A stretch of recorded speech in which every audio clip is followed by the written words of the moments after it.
Good morning and a warm welcome to all. It's great to see so many of you here on a Saturday morning in July. My name is Thomas Stegman. I'm the Dean of the School of Theology and Ministry and Professor of New Testament. And on this lovely July morning, your presence is testimony not only to our distinguished Underhill lecturer, but also to the seriousness with which you take your own faith and your commitment to keep it alive and vibrant. Now, I want to make clear that everyone here is treasured and honored guest, but I want to extend a special welcome to our alumni and alumnae, alums of the IREPM and Weston Jesuit, and alums of the STM. So may I just ask the alums of IREPM, Weston Jesuit, and STM to please stand? So let's give ourselves a...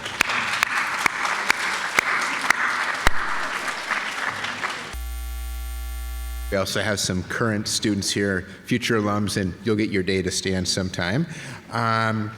Boston College's School of Theology and Ministry offers more opportunities than ever for superb theological education for ministry, both for degree work and for personal enrichment. And we invite you to take home some of our materials and to consider a course with us either online or on campus. So that's the last commercial break, I'm sorry. For 19 years now, this annual lecture in Christian spirituality has been a mainstay of our summer programming, and what a rich tradition it continues to be. Evelyn Underhill, in whose name we offer this lecture, was an early 20th century English mystic, a married laywoman in ministry. She was both the first woman to give a series of theological lectures at Oxford University and the first woman to become a retreat leader in the Anglican Church, all of this over 100 years ago. She authored numerous works on the Christian spiritual life, including her classic text, Mysticism, which was a comprehensive study of religious experience published in 1911. It gives us great pleasure to honor the legacy of Evelyn Underhill with this annual lecture. And at this point, I'm going to scoot off the stage and I'm going to call up my friend and colleague, Dr. Colleen Griffith, STM Professor of the Practice of Theology and Director of Spiritual Studies, and Colleen will introduce our distinguished speaker.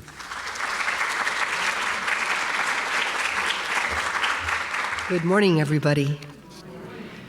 So it's a great pleasure to welcome Michele Saracino to Boston College as the 2019 Underhill Lecturer.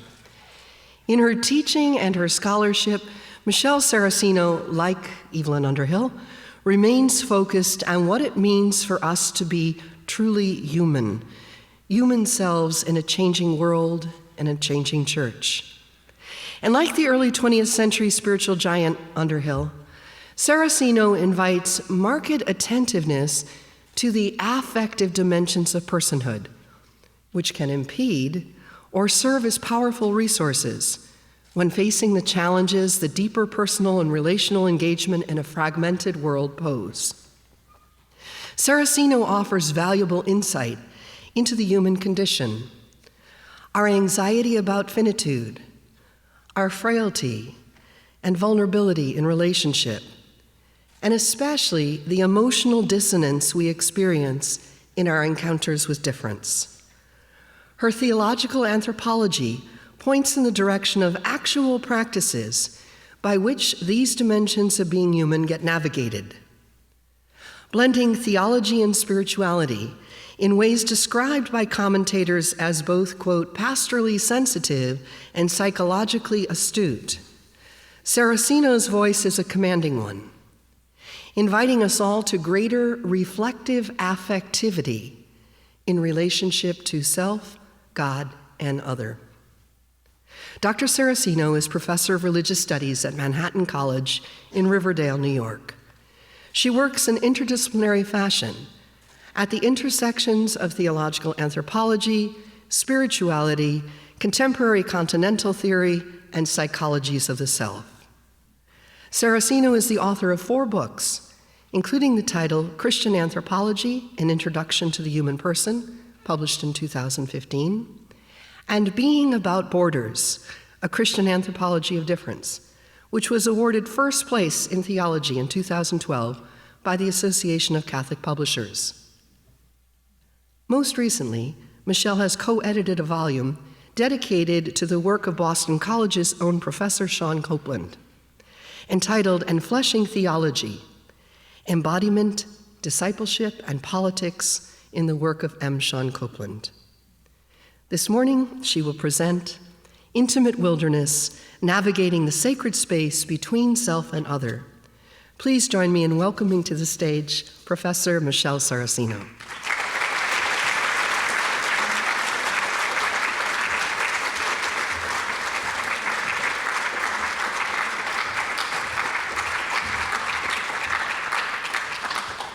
Good morning, everyone. Thank you for being here on this beautiful summer day. I'm so pleased to be with you and honored to be presenting the Evelyn Underhill Lecture in Christian Spirituality. Having done a bit of reading on Evelyn Underhill, I've become inspired by her work. She's challenged many to live in new ways with an openness to God and others. Before I begin, I would like to thank the Boston College School of Theology and Ministry for having me, as well as Professor Jane Regan and Miss Belinda Donovan, who's not here, for making all the fine arrangements, for Mr. George Cook for helping me out with all the tech today and the theater setup. And I'd also like to offer a few words of gratitude for Dr. Colleen Griffiths. We've shared a collegial friendship throughout the years, connecting at conferences, and I appreciate her support and contributions to the field. So thank you, and I will begin.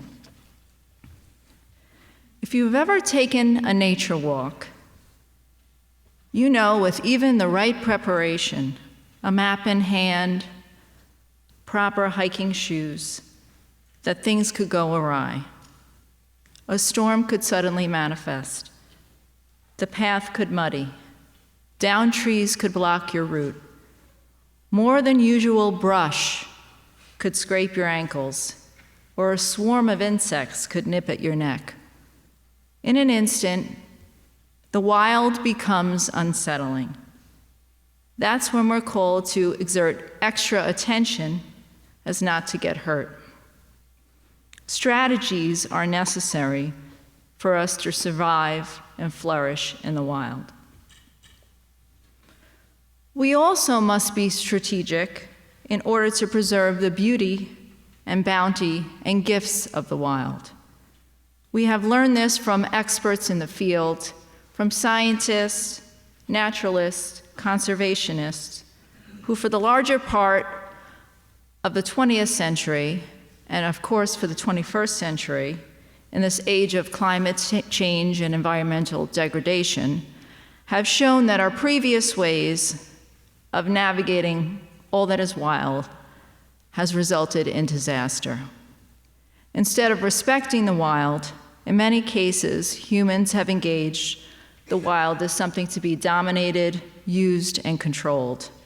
Species are dying out, storms are raging, life as we know it is regressing.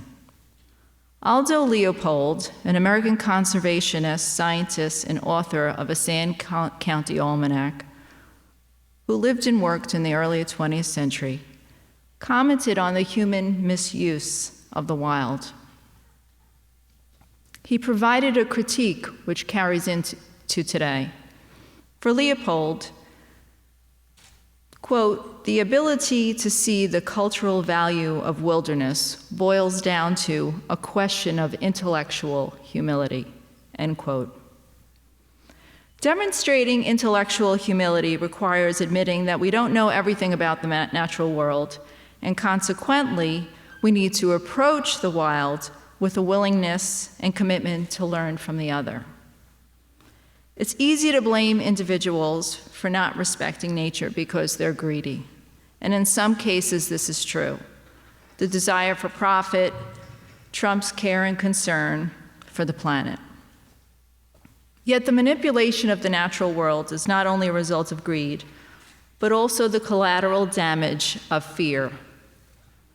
We fear much of what is different from us, And we deal with this fear by deluding ourselves into imagining a wild place or another creature as familiar, even making the other into familiar, something familiar, or someone familiar through force.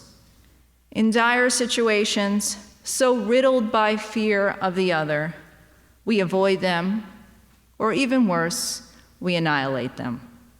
Whatever reasons for our lack of humility toward the wild, it is perishing, and so are we.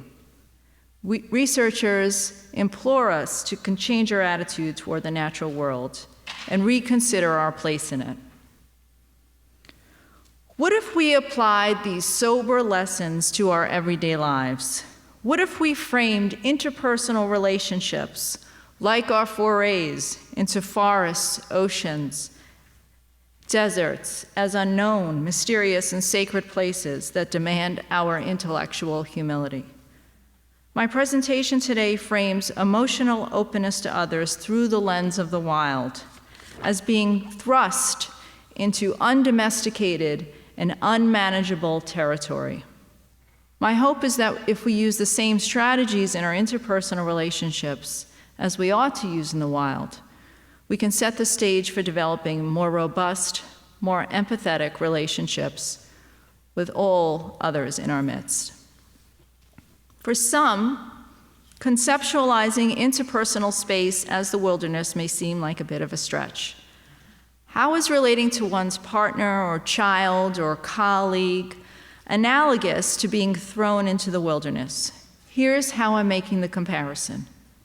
Similar to the way humans have manipulated and domesticated nature for their own use and out of their own fear, individuals can fall into the trap of domesticating the other in interpersonal relationships, or avoiding them altogether because of ignorance or fear. Moreover, if making the other familiar or avoiding them doesn't work, then with like the human disregard for the natural world, we could be tempted to try to eradicate the other completely. In an effort to overcome the temptation to domesticate and control others in our lives, today I'm suggesting 3 strategies for navigating interpersonal relationships. The first is to engage all encounters and relationships as mysterious places where we are challenged to let go of all our assumptions and fears about the other and just be present with them.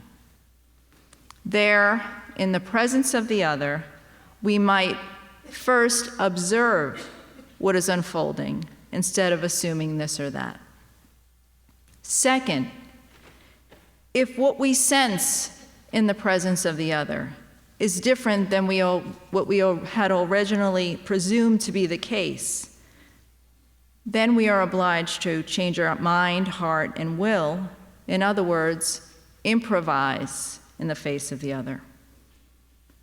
For the third strategy, we're called to let go of a false or fixed sense of self in order to accommodate the unpredictability of the wilderness.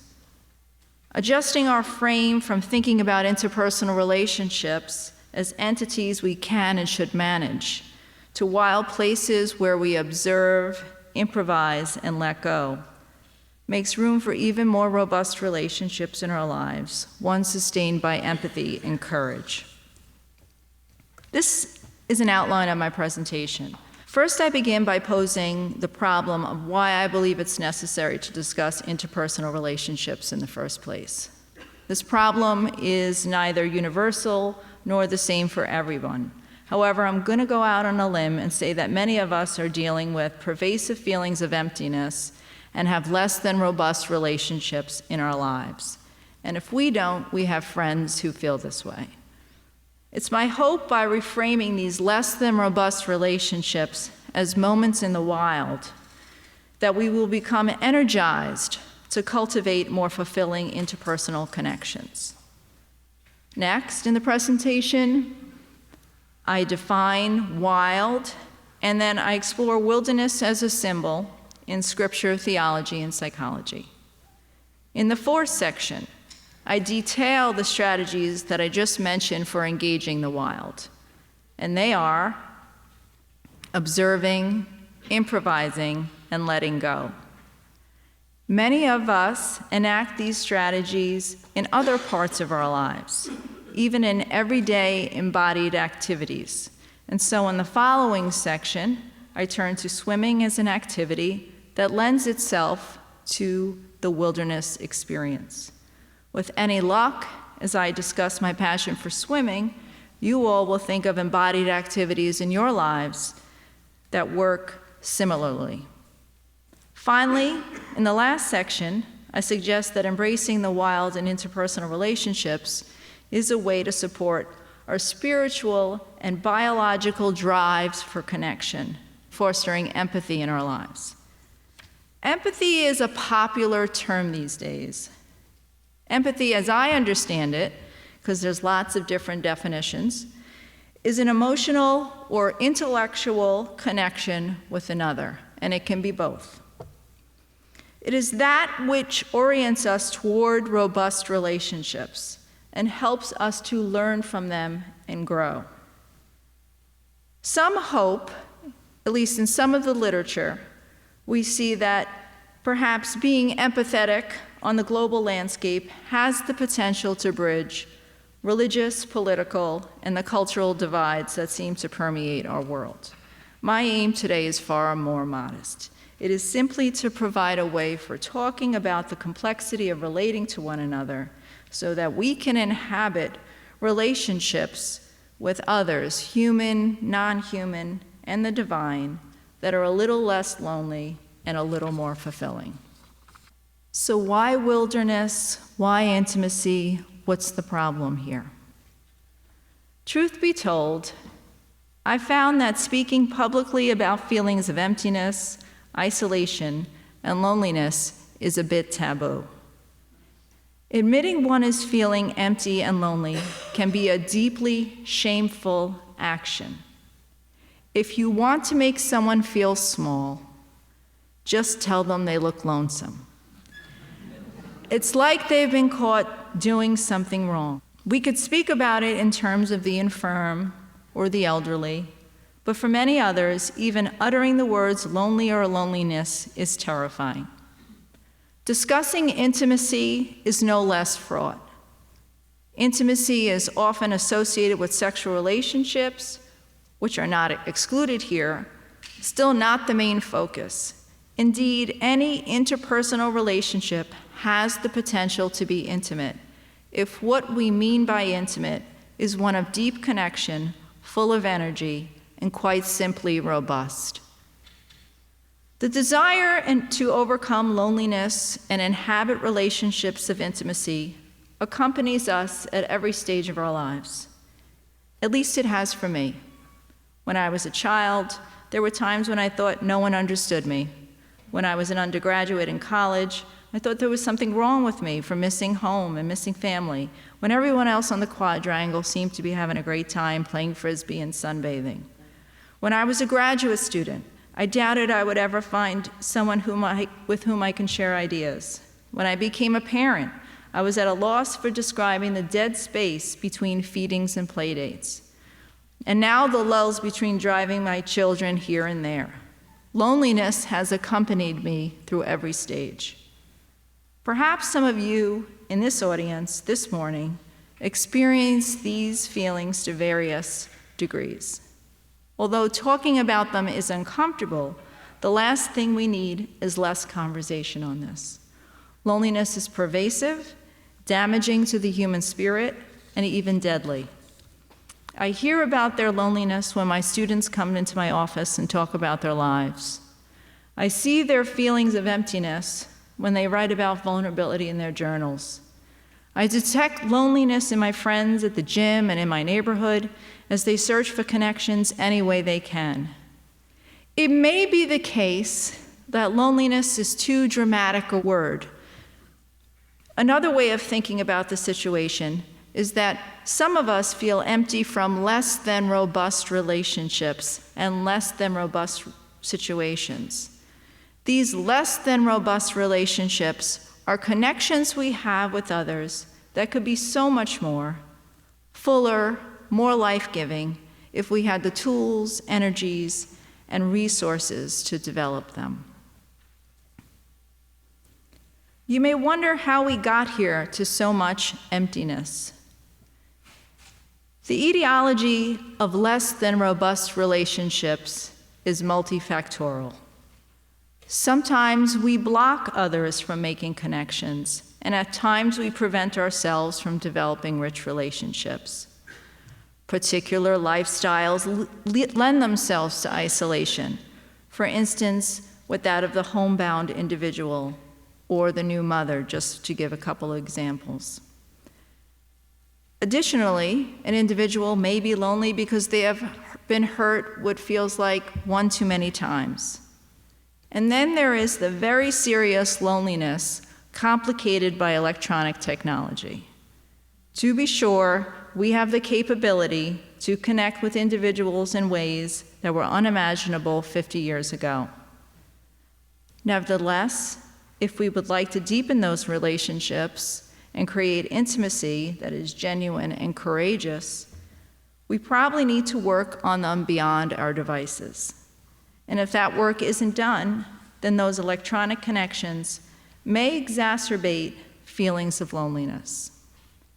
A final cause for less than robust relationships, and probably the most important for our discussion today, is the common sense view that human beings are innately competitive and just not plain interested in being enmeshed with others. This idea has permeated much of Western capitalist ideology, which took root in social Darwinism. It leads us to believe that if we do in fact desire connections with others, there's something wrong with us, we're too needy, we're broken, and we're less than. However, nurture and nature point a very different portrait, one in which desire for connections is a non-negotiable aspect of creaturely experience. Looking at the Hebrew Scriptures, we find that we're created for others, to be in community with others, non-humans, humans, and the divine. Loneliness is not an optimum, ideal, or divinely ordered situation, so much so that in the creation myth of Genesis 2, we encounter a snapshot of the divine who attends to humanity's loneliness by creating connections for them. God doesn't want humans to be alone. Companionship is part of God's plan. Sociality is part of our destiny. And genuine freedom and flourishing depends on our engagement with others. Moreover, Jesus in the Gospels is other-oriented, creating community and building relationships on care. He uses touch as a way to connect with others. He invites the despised into the community. He eats with tax collectors. He reluctantly negotiates with a Syro-Phoenician woman, who is an other 3 times over. She's a woman, she's a foreigner, and she's a Gentile. And she begs him to cast the demons out of her daughter. After first denying her request, he's moved by this persistent mother's retort, and her daughter is healed. The Gospels are certainly rife with examples of Jesus' other-oriented activity and his drive for connections, if you will. Less transparent is the way that Jesus negotiated these emotionally charged situations. We don't get a lot of information from the Gospels about how he felt in these intimate encounters with others, and what he did to overcome any feelings, negative feelings, that emerged in those encounters, like anger and fear. Was he afraid of losing status when he associated with the downtrodden? Was he angry at that Syro-Phoenician woman for calling him out on his bias? Was he repulsed by the skin sores and blood of the sick? If so, how did he work through this emotional baggage? Did he have to let go of the desire for status in order to truly connect with others? Well, Christians certainly have biblical examples of building robust relationships with others. Scaffolding is necessary for managing the emotional work involved in the building. Put simply, strategies are needed to be empathic. Before moving on to this strategizing, it's important to note, I think in today's day, right, that in addition to the spiritual need for connections, we have a biological drive for connection as well. Since the 1990s, researchers have affirmed the reality of mirror neurons, which wire us for empathy. Mirror neurons fire up both when we experience something such as pain and also when we see someone else going through a painful experience. People with lots of mirror cells tend to be more empathic, especially in terms of sharing emotions. Scientists believe that the discovery of mirror neurons in the 1990s can be compared to the Crick and Watson's double helix revelation, leading some to believe that mirror neurons will do for psychology what DNA did for biology. To be sure, both nurture and nature are at work in our desire for connection. That's not being contested here. What is being suggested is that navigating this predisposition takes work and strategizing. For me, it's like working out. We generally don't drag ourselves out of bed every day during these elongated workouts or strenuous, cardio things for nothing. We have muscles, and they will atrophy if we don't maintain and strengthen them. Similarly, the spiritual desire and biological hardwiring for connection is there. Still, we need to enhance those skills and build our empathy muscles in order to create more robust relationships in our lives.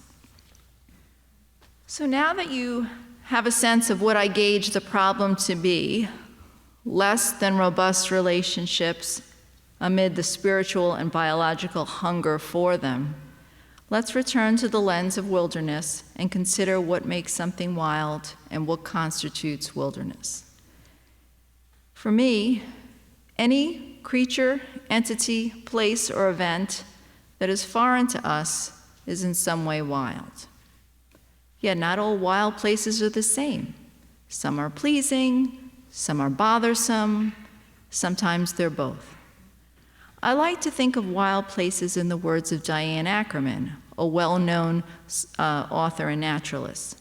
She describes them as sacred, quote, holy places. They keep us secluded, sprung loose from reality, separated from life's routines, end quote. They are holy because they draw us out of ourselves and ask us to connect with otherness in mysterious and courageous ways. So if you take a look at these images, I think they're beautiful. And one is the Ganges River, one's the Redwood Forest, and one's the Great Barrier Reef. And of course, they don't do justice to just try to get your imagination going here. Perhaps some of you have visited these beautiful sacred sites. If not, just looking at them has the potential to invoke something in us. They arouse us, they stimulate our senses, and can even inspire us to be better versions of ourselves. Yet with all the delight they bring to our senses, we should never become too comfortable nor too complacent when in their company. Unforeseeable happenings can unfold, and foreign creatures can pop out of nowhere.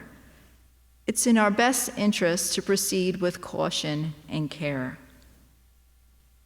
These amazing places are easily seen as wild. Nonetheless, wilderness is not something we have to look for. We don't have to travel anywhere to find it. Rather, it's in every interpersonal relationship in which we find ourselves. It's the space between romantic partners, colleagues, friends, acquaintances, political rivals, human and non-human, creature and creator. Intimate wilderness is the sacred space between self and other, in which we are called to observe, improvise, and even mourn. As you probably have guessed, the notion of wilderness has symbolic value. In the Gospel of Matthew, we have a story about Jesus fasting for 40 days and nights in the wilderness. He's tested, if you will, to see if he can survive temptation and not give in to evil. He prevails, and like Jesus, Christians are called to traverse the wilderness in their own lives. Our wilderness is not the desert per se, but a type of wilderness experience in which living with others presents as a long journey for us to say yes to good and yes to God. Think about your most taxing relationship, perhaps with a partner, a child, your boss, an employee, a parent. Sometimes individuals feel like they should have it all together. And when things go wrong, bad things happen, uncomfortable situations arise, there's often panic and denial. Instead of thinking we should have it all together, could we envision ourselves as embarking on a journey into the unknown where we'll be faced with challenges and queries and tests? We may not know what the other wants, and that probably scares us, so we'd rather leave than stay. Or it may be the case that we're too frightened to express what we want, so we'd rather leave. Interpersonal wilderness is a place where uncertainty and sacred vulnerability abound. And it's our job to find a way to reside in this wilderness. A good place to start is by observing the situation and paying attention to the other. Simone Weil, a French philosopher who lived in the early 20th century, wrote about the importance of attention. For Weil, being attentive is, quote, the purest form of generosity, end quote. This idea makes me pause, because to pay attention in critical moments demands commitment and care, important aspects of any relationship. To observe is not easy. It's an arduous practice and a concrete way of being for the other in the wilderness. In addition to being attentive or observing in the wilderness, we need to be ready to improvise in the face of otherness. We see the importance of improvisation as a survival strategy in the work of the womanist theologian Dolores Williams. In her groundbreaking Christian theological book entitled Sisters in the Wilderness, Williams discusses how women of color are not all that different from the slave woman Hagar in the book of Genesis. Some of you may recall that according to Scripture, Hagar was forced to flee her masters, Sarah and Abraham, only to find herself alone in the wilderness with her son Ishmael. Like Hagar, women of color experience wilderness in the concrete. And for Williams, this unfolds as, quote, a near destruction situation in which God gives personal direction to the believer and thereby helps her make a way out of which she thought was no way, end quote. Simply put, for Williams, women of color are called to improvise in the wilderness. The significance of the wilderness in the imaginations of enslaved and contemporary African American communities is striking. So much so that in the spirituals, for example, which are songs of resistance to slavery and oppression, wilderness represents the sacred space where grace abounds. God meets creation in the wilderness.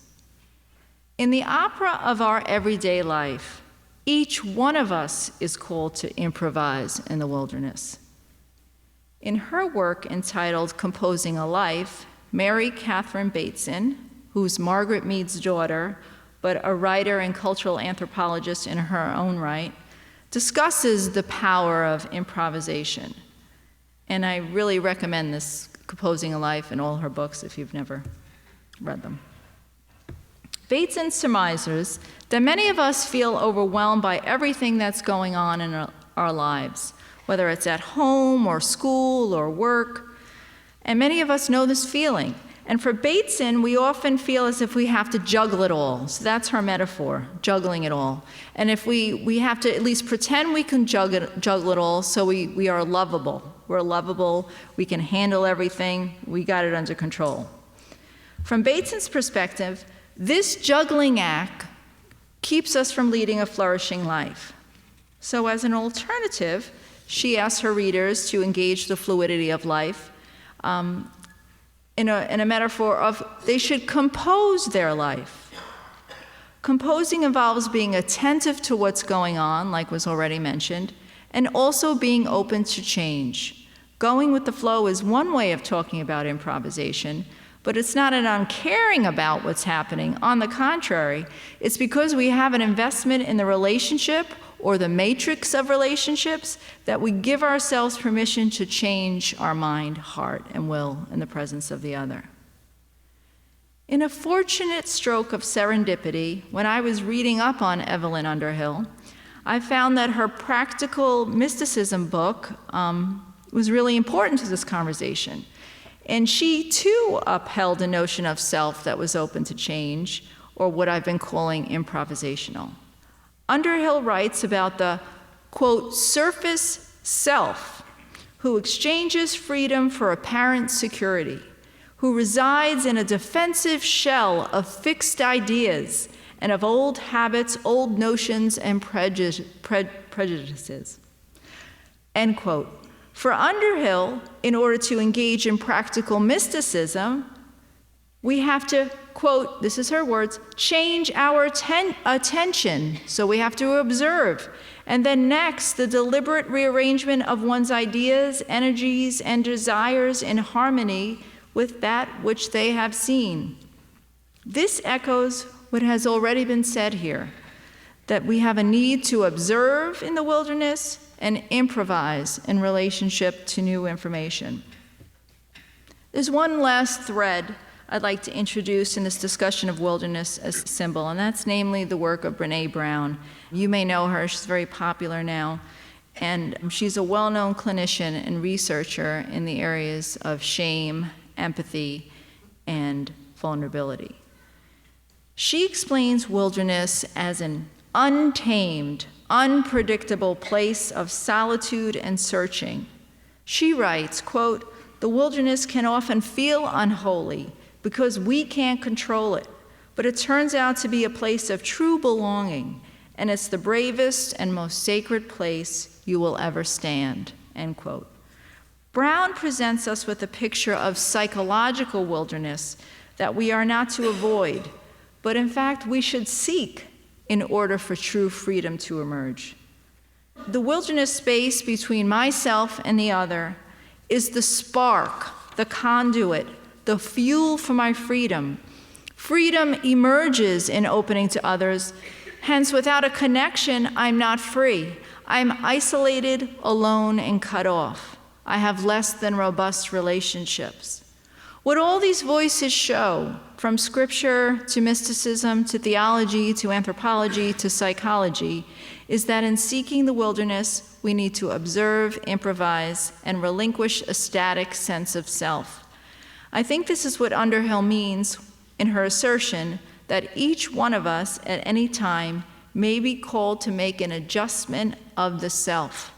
Self-adjustment culminates in letting go and mourning one's own former self. And mourning is significant here because without recognizing the loss we face when we give up on certainty in the face of the other, we cannot move toward more robust relationships.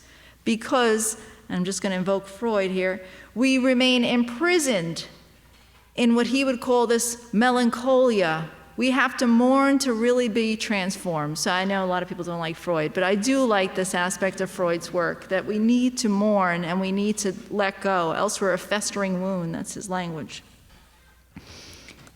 So the wilderness is where we are most of the time, in the middle of relationships, situations, and processes.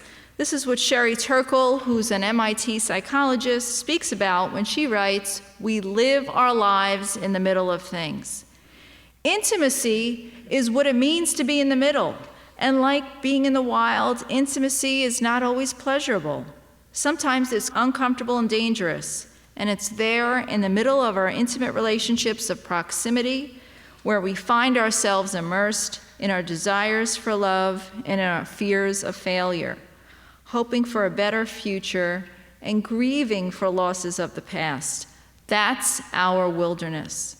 We're all in the middle of something, providing care for a loved one, raising children, the middle of a marriage, the middle of a divorce, a job, a celebration. The notion of midlife crisis could mislead one into thinking that there's only one middle in our lives, when really we're always in the middle of something, unsettling situations and unsettling relationships. In his work on aesthetics, George Steiner describes the predicament of being in the middle in terms of the Saturday experience. He writes, "But ours is a long journey of the Saturday between suffering, aloneness, unutterable waste on the one hand, and the dream of liberation and rebirth on the other."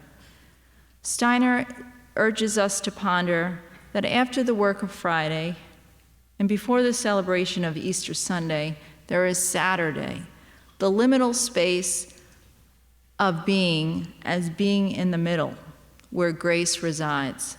The middle and Saturday are two more ways of speaking about intimate, interpersonal wilderness.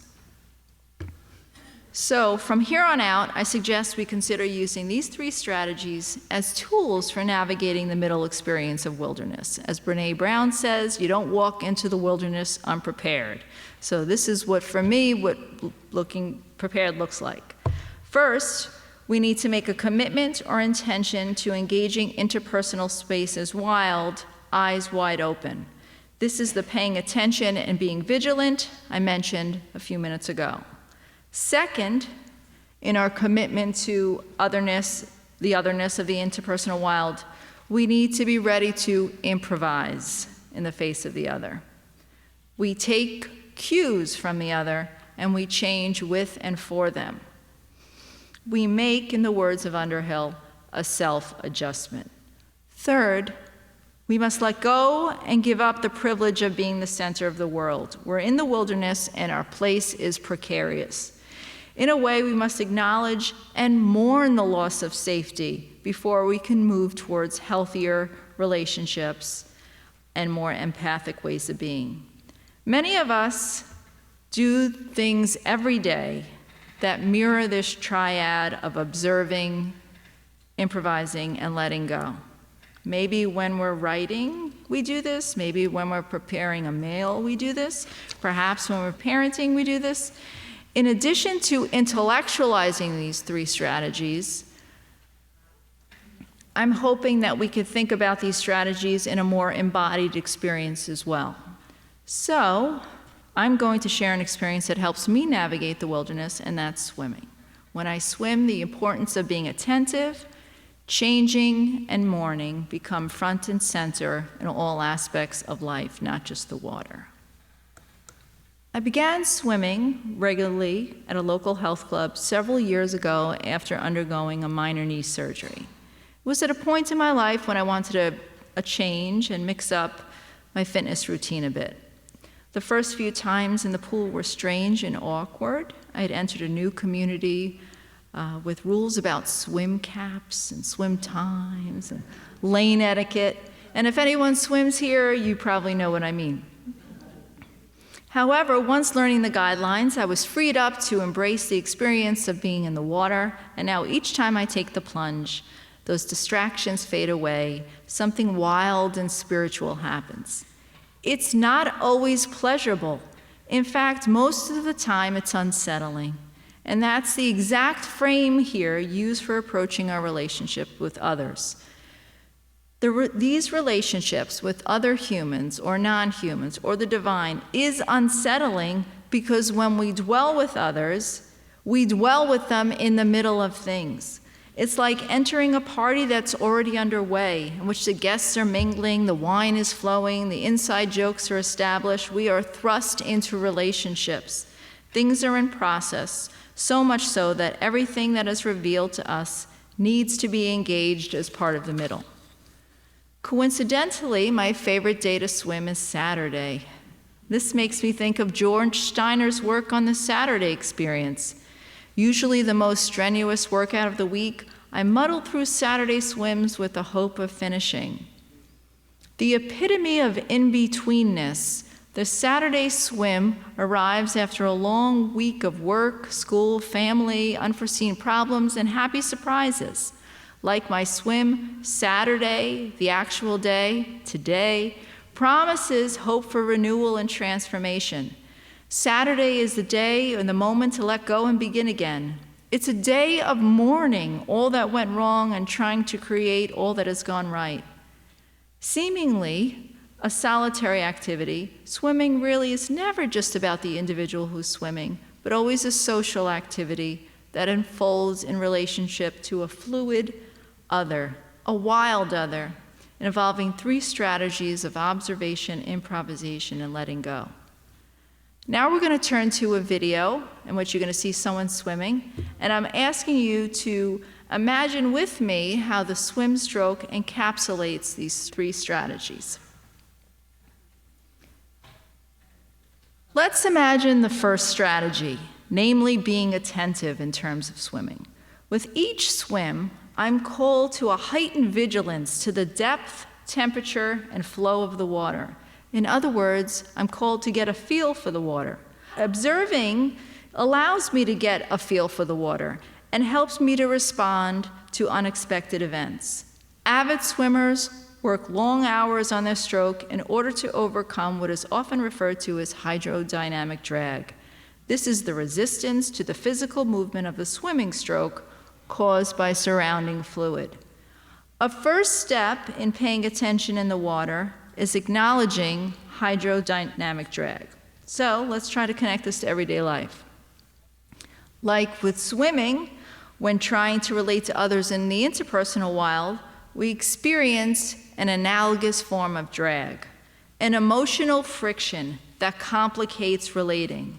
This is the baggage that I mentioned earlier that Jesus probably had to deal with, but we never really get to learn about in the Gospels. This baggage and drag is real. We need to expect it and accept it. But too often we don't. Perhaps we feel like we should have it all together. From the outside looking in, people seem to have it all together. Think of social media and posting the best parts of your lives, right? These perceptions cause anxiety, making us feel that we're not good enough to be loved by anyone, really. In addition to paying attention in the water, swimmers then need to improvise and let go of unhelpful patterns in order to move through the water more efficiently. This is the self-adjustment we were talking about before. And I want to break down the swimmer's stroke into 2 phases, the catch phase and the recovery phase. The catch phase is when the hand enters the water and pushes and pulls. And then the recovery phase is when the arm comes out. In an ideal situation, after recovering and before re-entering the hand in the water, the swimmer strategizes to fix their stroke. And it's like a split, it's not even a second, it's a split millisecond. They're fixing their stroke based on bodily feedback from the other, previous stroke. This is where all the improvising and letting go happens. Like swimmers who have to adjust their stroke, we may need to adjust our stroke, right? Or at least adjust how we're moving and engaging with the other. We may need to let go of unhelpful patterns and stories. Really, to give more robust relationships a fighting chance, we need to unlearn unhelpful, metaphorical muscle memories. Only then, when we unlearn these memories or let those negative patterns go, are we able to relate to others with empathy and grace. There is so much being said about empathy today, and it's a buzzword, and I already talked about it. But for the remainder of this presentation, I'm really going to work through a couple of ways we can emphasize the spiritual benefits of being empathic, in that it leads to deep connections and robust relationships.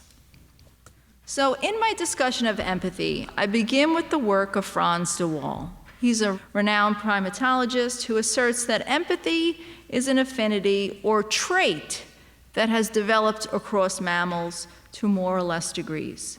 In his work, The Age of Empathy, de Waal writes, quote, "Empathy is of a heritage as ancient as the mammalian line. Empathy engages brain areas that are more than 100 years old. The capacity arose long ago with motor mimicry and emotional contagion, after which evolution added layer by layer, until our ancestors not only felt what others felt, but understood what others might want or need. The full capacity seems put together like a Russian doll. You know those nesting dolls? At its core is an automated process shared with a multitude of species, surrounded by layers that fine-tune its aim and reach. Not all species possess all layers. Only a few take another's perspective, something we are masters at. But even the most sophisticated layers of the doll normally remain firmly tied to its primal core, end quote. De Waal's Russian doll is intriguing when thinking about empathy because it gets at three capabilities: emotional contagion, which is a way of speaking about getting a feel for the other; concern for others, which allows us to then be open to improvisation in the first place; and perspective taking, which, difficult at best, demands letting go of one's old view for another. What I take away from de Waal is that mammals have a genetic impetus for empathy that desperately longs to be developed. Today, here together, we are planting the seeds for empathy's flourishing by struggling with these strategies, tussling with them, observation, improvisation, and letting go. There is an abundance of resources for further reflection on these seeds of empathy. Some of you might be familiar with Edith Stein. Born in 1891 and raised in a German Jewish family, Edith Stein studied philosophy under Edmund Husserl, a most significant phenomenologist of the 20th century. Perhaps in a different time, where women were allowed to excel at the university, her story could have been very different. She probably could have had a university post herself, and she may have been touted as one of the greatest phenomenologists of the 20th century. However, her life took a different turn. After converting to Christianity from atheism and then becoming a Carmelite nun, she was forced to flee Holland after Christians of Jewish descent were threatened. Unable to escape the wrath of the Nazi regime, in August of 1942, Edith Stein was deported with her sister and murdered in Auschwitz. Under John Paul II, she was canonized in 1998 as Sister Teresa Benedicta of the Cross. When she was at university, she wrote her dissertation on the problem of empathy. And it's a very important and interesting book, and it's receiving some attention these days. For Stein, empathy is an act of cognition. It's an attempt at knowing, all the time aware that one cannot fully know the situation of the other. And there are moments when individuals may need to correct their empathic acts. For example, when a person smiles, it doesn't necessarily mean they're happy. We need to dig deeper. Beyond the smile is the individual's body language communicating another story. There's no shame in being wrong the first time, as long as one stays with the relationship and is open to being corrected by the other. Indeed, such corrections add to the robustness of the relationship. For Stein, in empathizing, the individual's perspective is a spatial point among many. As a result, the individual will more often than not need to adjust their position or perspective because that of another. This reminds you of that swim stroke, always adjusting with feedback from the previous one. It also resonates with the perspective-taking aspect of empathy that Frans de Waal thinks is central to human development. Ultimately, the real danger, according to Stein, is when we take the self as standard and we lock ourselves into the prison of individuality, and others become riddles to us, or even worse, we remodel them into our image and so falsify historical truth. This type of remodeling of the other to fit our view of the world does nothing to enhance or remedy our loneliness. It is the opposite of the intellectual humility necessary for navigating the wilderness. An American essayist and novelist, Leslie Jamison, in her work, The Empathy Exams, demonstrates a deep sense of empathy that resonates with much of what has been said here relative to surrendering to intimate wilderness. For the larger part of her life, Jamison defined empathy as feeling another's pain, so much so that when she underwent several medical interventions and expected comfort from the people around her, including physicians, family, and even her boyfriend Dave, she felt disappointed. They didn't seem to know exactly what she was going through. That not knowing felt like distance to her, and even a rejection of her. She wanted her loved ones to show they cared for her by feeling what she felt. Jamison eventually changes her mind when her boyfriend reveals to her a higher purpose of empathy, namely just being there. Jamison writes, quote, "Dave doesn't believe in feeling bad just because someone else does. This isn't his notion of support. He believes in listening and asking questions and steering clear of assumptions. He thinks imagining someone else's pain with too much surety can be as damaging as failing to imagine it. He believes in humility." She writes, "I remember lying tangled with him, how much it meant that he was willing to lie down in the mess of wires to stay there with me." End quote. Dave teaches her about the grace of the Saturday, in which one is thrust into a fluid relationship with the other, in which neither party knows everything about the other and stays there anyway. We're in this wilderness with the other and called to empathize with them, whether we're there for religious reasons, biological ones, or otherwise. Communion with the other in the wilderness is our best strategy for building more robust relationships in our lives, and perhaps revealing something about ourselves and certainly of the other that we never knew. Thank you.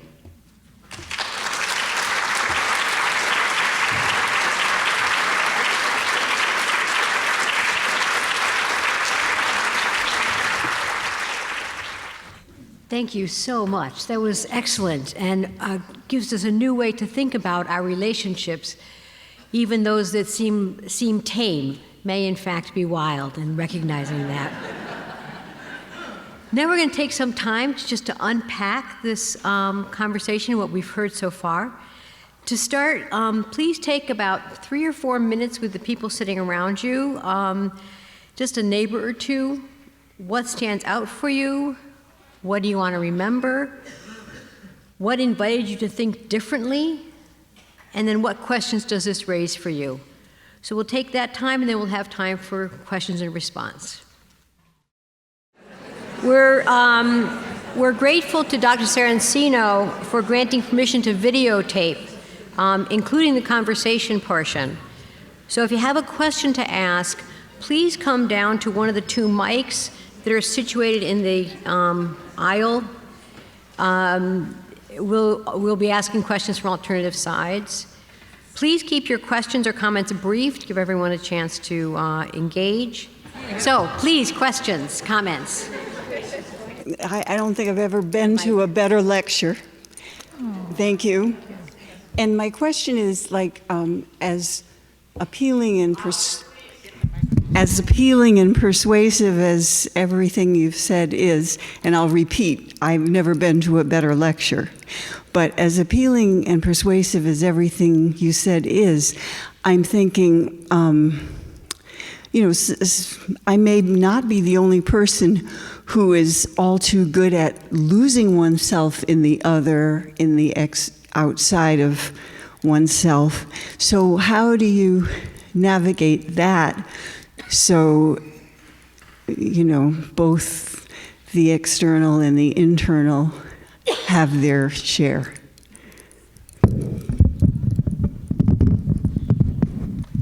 Thank you for your question. Wait, don't go away. I think you're talking about self-care, that people get too, like, they're too much of a caretaker, or they're too much about the other. Is that the? Something like that. That's a great question. Part of what it takes, and this was not in the presentation, but what it takes to be able to observe, pay attention, and improvise is to have a bounded sense of self.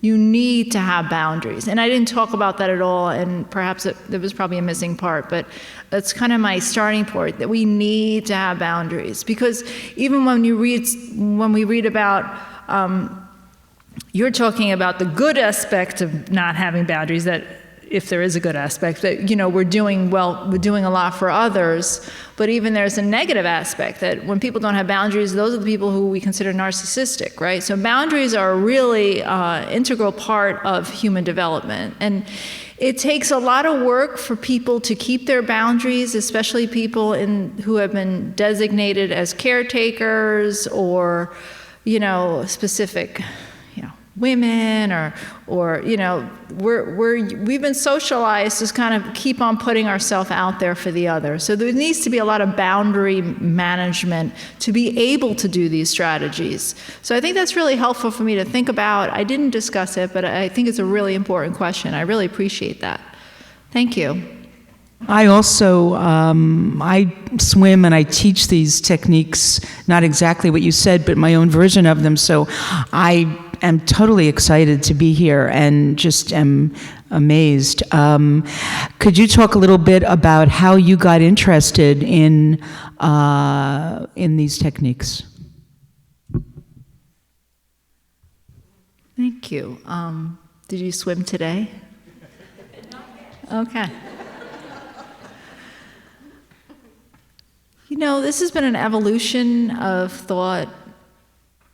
I think when Colleen introduced me, she said I paid a lot of attention to emotion, and that's kind of the theological driver in my anthropology that we need to incorporate when we think about what it means to be human, that there's a very important emotional side. And people in spirituality are doing that, but how to deal with this sort of really messy emotions. So a lot of my anthropology is based on dealing with emotions. So I've read a lot of psychology and that sort of work.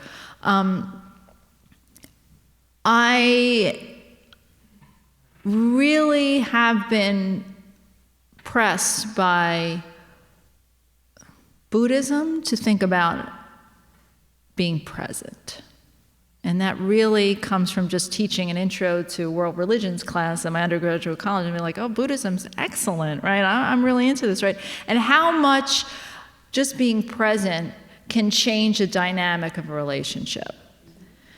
And the improvisation aspect comes from the work of Mary Catherine Bateson. I mean, she really does great work on that. But self-correction is part of my background. Even, Bernard Lonergan, you have to correct yourself, right? You have to correct, your thinking, and you have to keep on thinking about your thinking. So it's been part of my thought process for a while, and it comes from a lot of different streams, whether it's philosophy or psychology or anthropology. Thank you.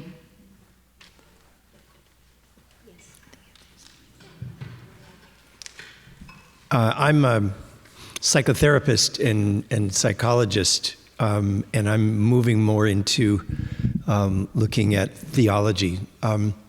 And one of the questions I have as a person that has taught psychotherapy for quite a number of years is, what are the capacities that we need to be teaching people who are going to be going into the field? And I wondered if you had some thoughts about that, about what are the relational capacities that we really need to be growing in ourselves and growing in others. You mentioned humility, for example. In my own teaching, I taught theories and practices of psychotherapy, and what I realized was it was neither the theory nor the practices that was really essential, right? It had something to do with use of self. It's something to do with forming a relationship, creating relationships with others. I just wondered if you had some thoughts about what we need to be teaching people that are going to be moving into fields of ministry and caring for others. What are those capacities?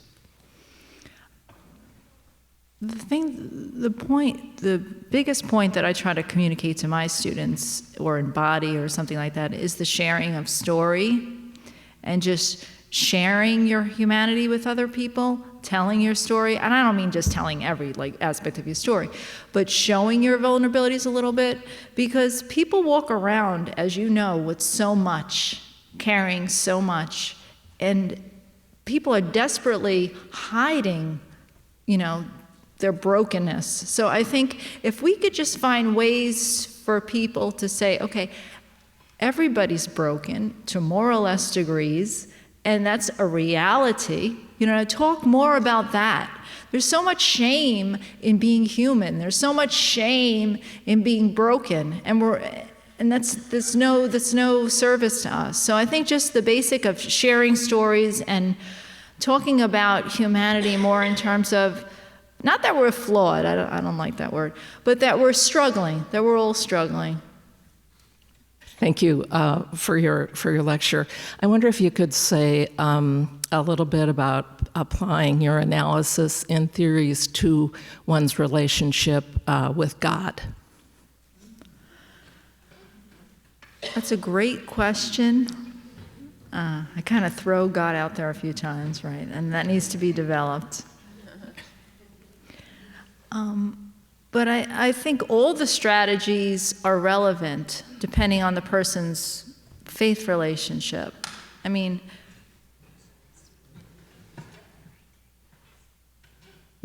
do everyday people feel comfortable just being present in that relationship and observing instead of feeling that they have to have the right answers? That would be the first one, right? Our relationship towards the divine changes. Are we okay? Do we give ourselves permission to allow that change? Do we give ourselves permission? I think sometimes we feel like, some of us anyway, we feel like we have to stay the same, or if we're not really feeling it with God, that we're somehow less than. No, it's okay. It's okay. It's changing, because we're changing. That letting go of that fixed sense of self, of course, is going to reflect on any relationship you have. And I think the letting go piece and the mourning piece is probably the most important strategy. And they don't have to happen in any order, But the mourning piece is letting all expectations go about what I thought this relationship was going to look like, or how it was going to work for me. I mean, letting it go and feeling sad and feeling bad and just being like, yeah, this isn't great if it's not working out. Because once you have those feelings, you're kind of open to new ones.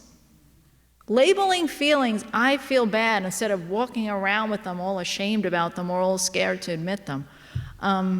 Once you label them, it just frees you up to a new beginning. So I think the mourning piece would be the most important. Thank you. That's a great question. Thank you.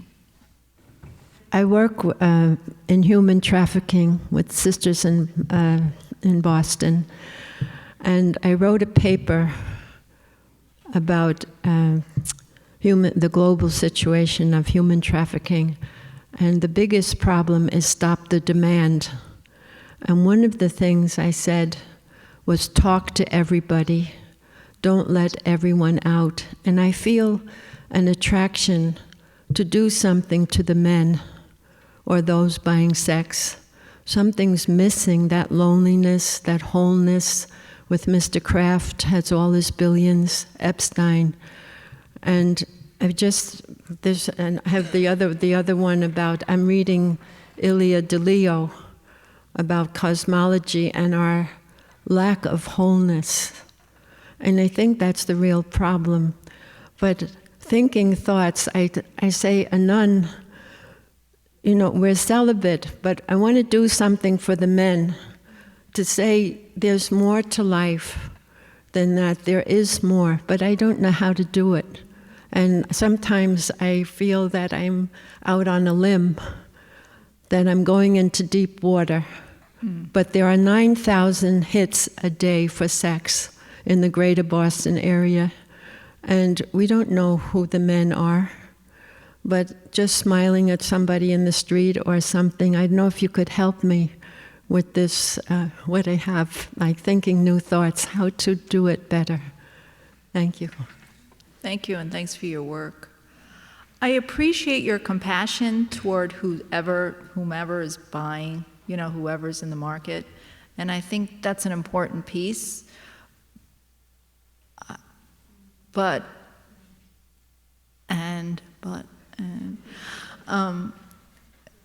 I think loneliness is probably part of it, but the structural system in which it works with, we can't just call it loneliness, right? We'd have to say there's more going on.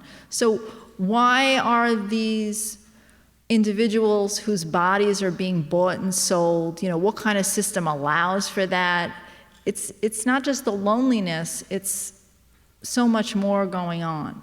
So I think there's a couple of pieces going on. We could have compassion for the person who's entering into that exchange, and we can try to figure out what we can do to sort of alleviate the suffering that's causing them to cause someone else's suffering. But the structural issues are the much bigger issues in my question. And when I say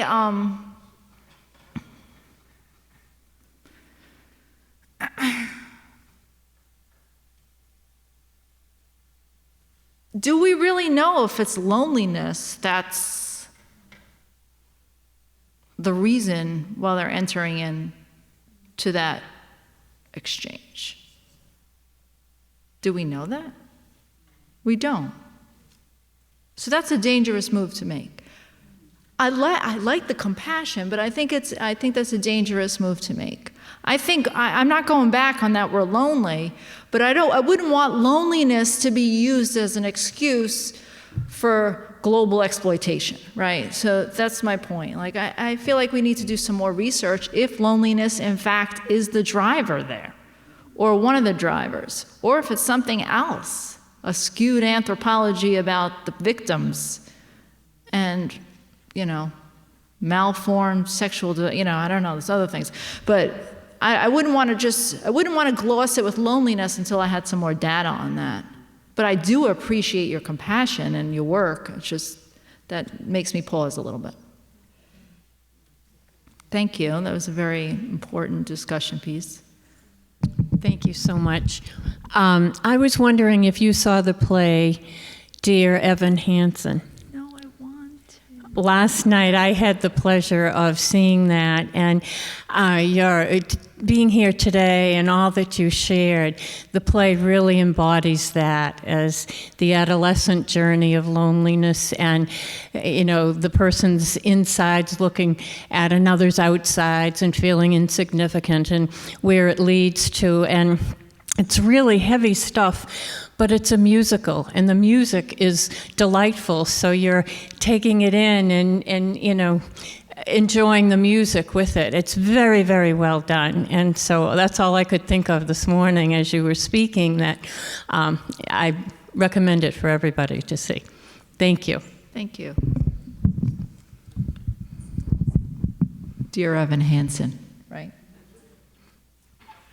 I just wanted to say one of the many things I so appreciated in the hopes that it would invite you to talk more about it, and that is that your analogy of swimming brings to my mind that when I enter into the wilderness with other, not only do I bring other with me, or that's not the right way to put it, but you know what I mean, I also bring with me my prior things that I think I did well in the past, things that I think I messed up in the past.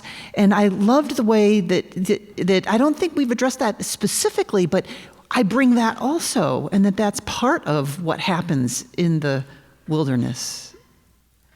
That's an excellent point. I don't tease that out at all. I say we have to unlearn metaphorical muscle memories or something like that, right? But yeah, all those stories that we bring in with us that seeped into our being, right? Some of them lead to flourishing lives, and some of them are so damaging for us and for the ones around us. So that takes a lot of the humility to take stock of those stories, to think back, and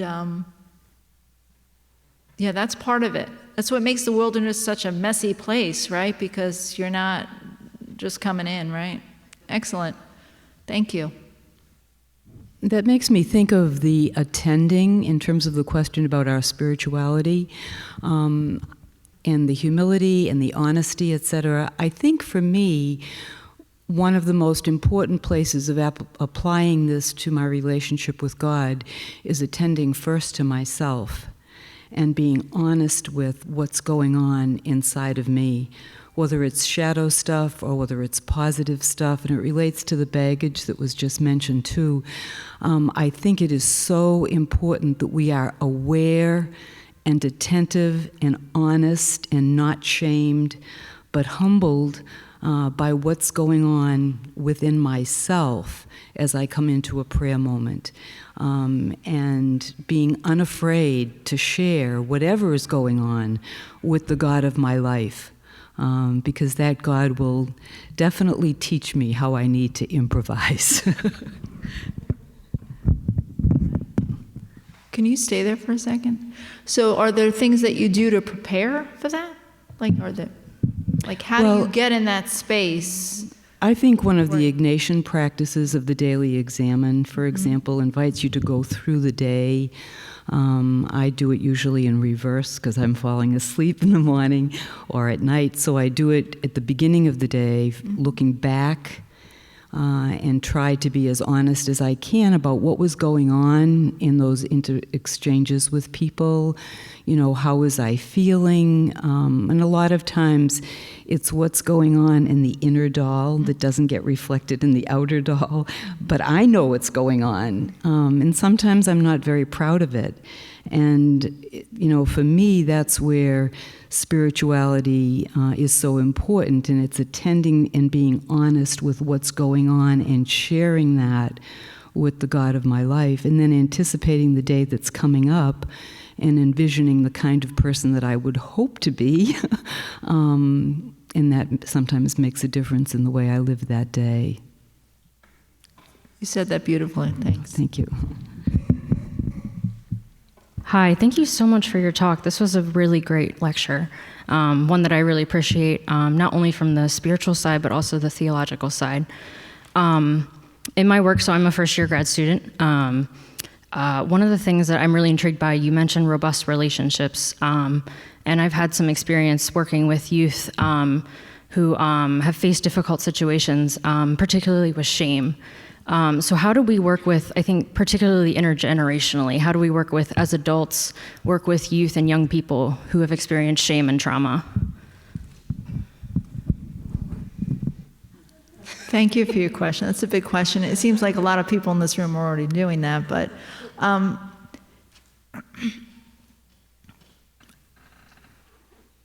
in addition to the professionals and the committed professionals in this room that are doing that, so much needs to be done in the home, and which is not going on.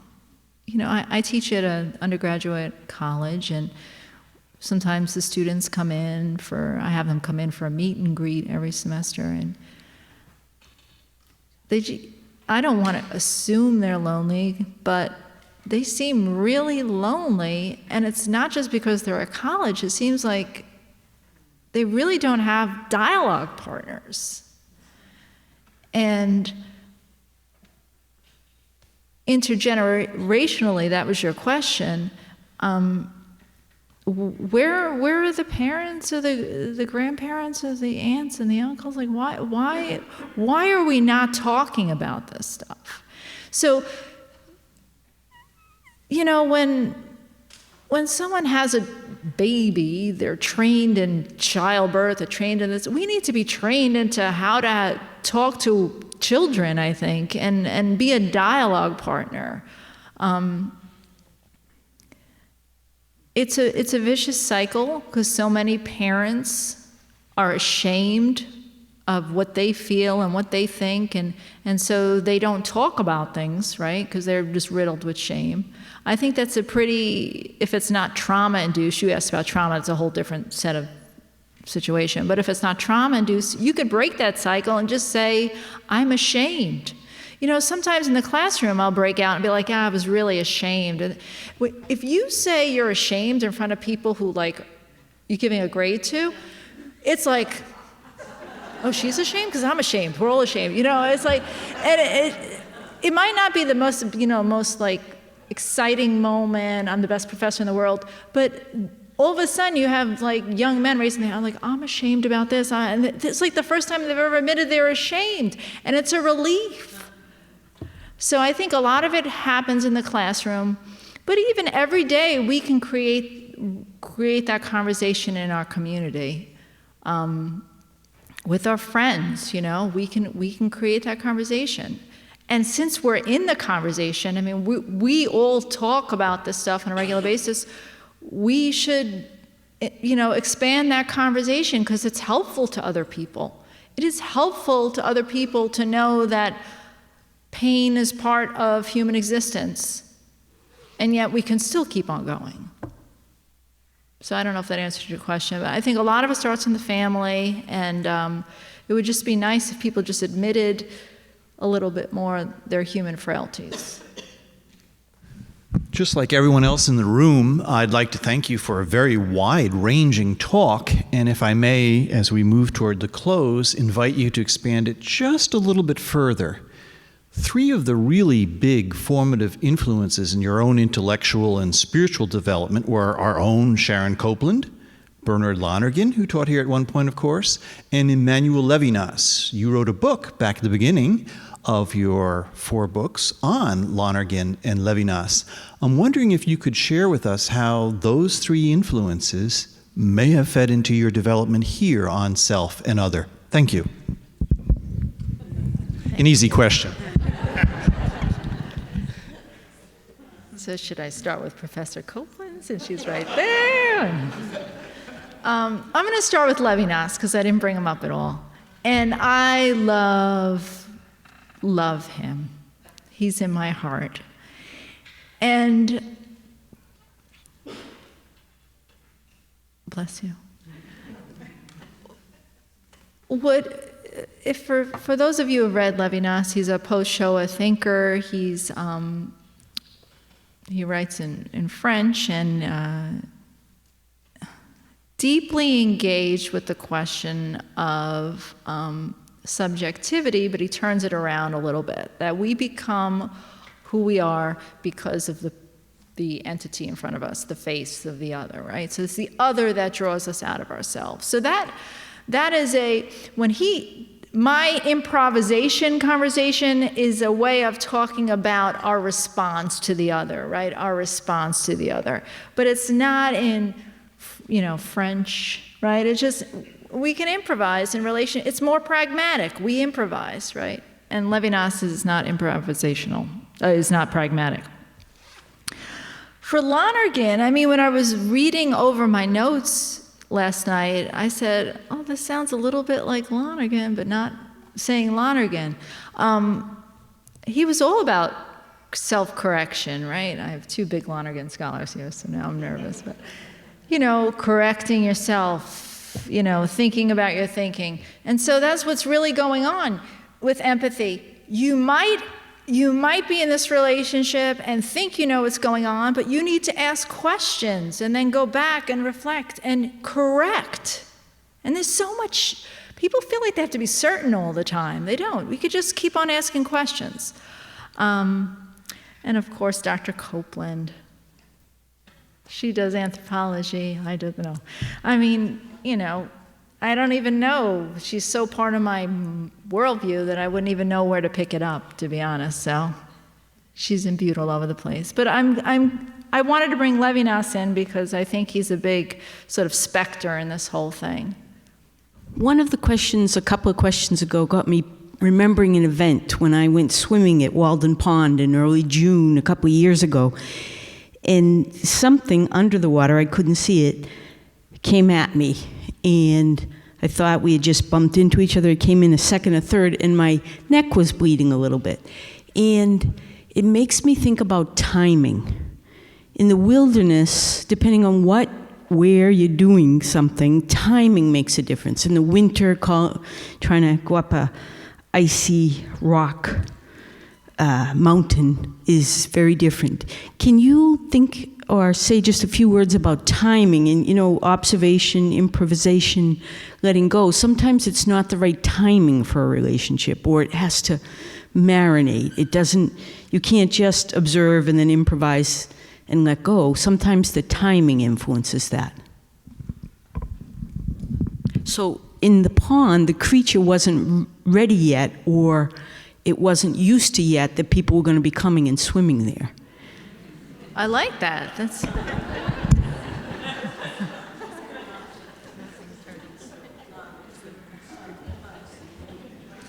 Thank you for that. Yeah, I mean, the way that the arrows worked from, observation to improvisation to letting go in morning, it makes it seem sort of like chronological, and it kind of goes that way. But behind the whole conversation today is that we can't force anything, right? So we can't force a relationship, and that's something that I remind myself of every day, that we can't force it. We could show up, whether in person or mentally or, or in prayer, but we can't force it. We can try to force it, but that's not working out. So, you go on your swim and and something nibbles at did you say your neck? I mean, that's great. So you had to adjust, right? So there was improvisation right there. So timing is important, but you can't control the time either, right? And this is where Taoism comes in, right?